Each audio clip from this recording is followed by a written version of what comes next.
cardio. All right, let's see. So how are you currently feeling about this meet you got upcoming on Saturday?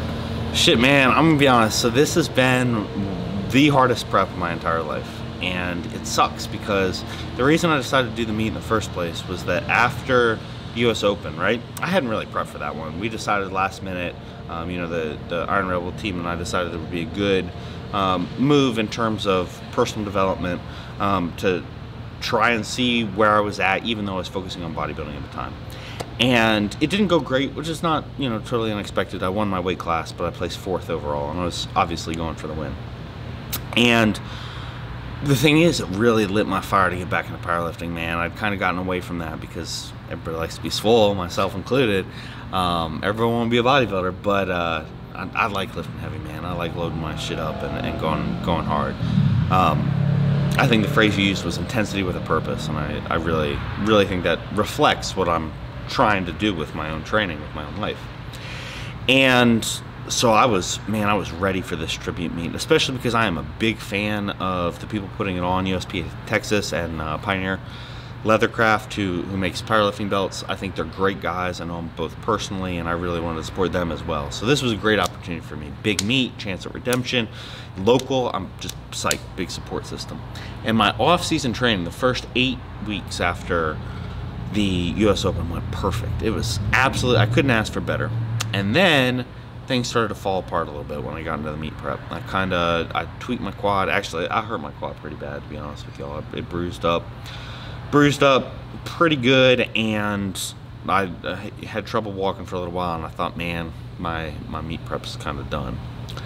I was really lucky. My coach, Jacob Cloud and Dominic Moraes, they kind of talked me off the ledge and helped me come up with a plan to rehab, along with Dr. Dwayne here at Big Tech Gym. They helped me rehab. And shoot, man, the last workout I had was one of the best, maybe the best workout training session of my life. I hit a 770 squat, which was exactly what I had planned from the start. I hit a 795 deadlift, again, exactly what I planned from the start. Both far easier than I ever expected. So, you know, I don't know if it was the rest did my body good or what, but it's been such a freaking roller coaster because I am dropping down to the 181 weight class, and, you know, I think everybody probably knows how hard dieting can be mentally. So you add that to the stress of lifting heavy, of going through injury. It has been an absolute nightmare, and yet I'm here, and I think physically, I'm here. What else can I say? Like, the strength is there. You know, I've proven that the tenacity, the determination is there. So it's been a wild ride. That's about how I would sum that up. Yeah, and that makes sense. And going along the lines of dropping down to 181, I know you and Ed are both kind of going for this world record and trying to set that. So going into it, do you feel like you're on pace to set that? Is there anything that you're slightly worried about, or do you think you're going to actually do as well as you're hoping for? So the reason for dropping down to 181 is there's actually a lot of opportunities for me in that weight class. I much prefer being big. Like, I'm done with 181 after this meet. We're going up to 230, baby. But there's a lot of opportunities for records at this meet. So, you know, my best squat in a meet is 799. My best squat in the gym is 805, and the current world record at 181 is 782. So that's a possibility. You know, before I injured my quad, I thought that was a sure thing. Now it's going to be touch and go. We'll see how we will see how I feel on meet day, and we'll make smart calls because there are a lot of other goals in mind too. There's always the win. Anytime you go into a big meet, you know, you have to consider the win, and you have to balance that with your desire to improve your own PRs, to set records, that sort of thing. So the win's going to be there as well. And then on top of that, the American record deadlift is currently 791. That was set back in the 1980s by Ed Cohen, who most people consider, myself included, the greatest powerlifter of all time. And that still stands today. So I would love to be the first American to pull 800 at 181. I think that would be a really awesome accomplishment. Set that all-time American record. And honestly, it would be really personally satisfying to me as well. And then there's the total. There's the 1955 total that Malik Durstein, who's a good friend of mine and an incredible lifter, holds. And that's up there as well. So that's actually our primary goal, I think. Well, the primary goal is to have fun, to just crush it, get out there on the platform, smash weights, get back into powerlifting, really really embrace the process. But then, yeah, that 1955 is the goal. And it's hard to say, man. You can have a perfect training cycle, you can have a miserable training cycle, you can have something in between. All that it really comes down to is your performance on meet day. And there are so many factors that go into that. You know, the equipment, the process of your weight cut, little nuances. That, you know, being a millimeter off in your groove on bench press can be the difference between a miss and a make. And so it's very difficult to say. I'm going to do my best. That's all I can do. And I'm excited about the opportunity. Yeah, and you mentioned cutting weight. So competing in 198, you probably got used to that groove. So dropping down to 181, clearly that's a pretty big weight drop. I'm sure people are interested, how are you exactly going about that to get down to actual stage, or not stage weight, but meet weight? Sure. So in the past, I've kept my off-season body weight pretty high so that I can train harder in the off-season, so I can lift heavier in the off-season. And then when it got time to meet prep, I would diet down, but not super conservatively. I would try and get down to, you know, maybe 205 or thereabouts in terms of off-season body weight. And you cut from 205 to 181 is pretty rough. You're looking at 24 pounds. That's almost 12%, maybe a little bit over 12% of your body weight. And once you get over that 10% range, the cuts get hard, man. You think about the difference between, let's say, a 5% cut in body weight and a 7% cut. And a lot of people watching have probably done that. That's it doesn't sound like that big of a difference. It doesn't feel like that big of a difference.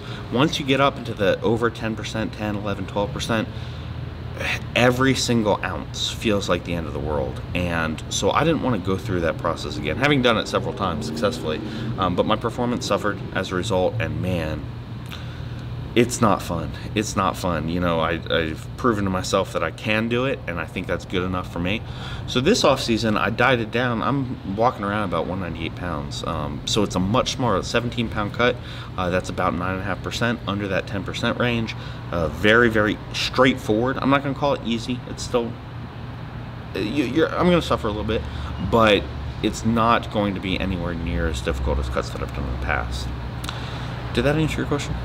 Yeah, I think maybe one thing that you could do is if there's people who want to know how you go about doing that more specifically, right. What approaches do you take? Sure. So I don't do anything fancy. My primary method of cutting weight is sodium and water loading. And that's just a typical manipulation where starting 7 to 10 days out, I'll be adding as much sodium to my diet as I can stand, to the point where the food doesn't even taste good because it's so salty. Eating pickles and drinking tons and tons and tons of water. So at least 2 gallons of water a day plus my other fluids. When I get within about 3 days of the competition, I'm going to cut that sodium completely. So we're talking going from 5 to 7 grams of sodium per day down to maybe 500 milligrams of sodium, and that's really coming from incidental things as you're eating food. You know, even vegetables, water, if you're not using distilled water, that all has some sodium in it. I do switch to distilled water. Today, my water bottle's over there. I'm through my first of 3 gallons. And the distilled water doesn't have any sodium. It can be a little bit, you got to be very careful. You have to balance your electrolytes when you're doing that. So I'm supplementing with potassium and magnesium to prevent cramps. To be honest with you, I still get a little bit of cramping, but it's not bad. And it goes away after I rehydrate pretty consistently. Now, on top of that, I won't manipulate my diet that much. A lot of people talk about cutting carbohydrates. They talk about going keto for a while to deplete glycogen, because glycogen holds water, right? So for every gram of glycogen that your body is retaining, it'll make your muscles look fuller, but that's because it's holding about 4 grams of water. So people think, well, let me deplete this glycogen, let me get rid of this, I'll be real flat, but I'll lose all that water weight. And that's true, but in my experience, you can sweat out that weight a lot easier, and you can stay fuller, and you can train harder for longer if you don't go through that carbohydrate depletion.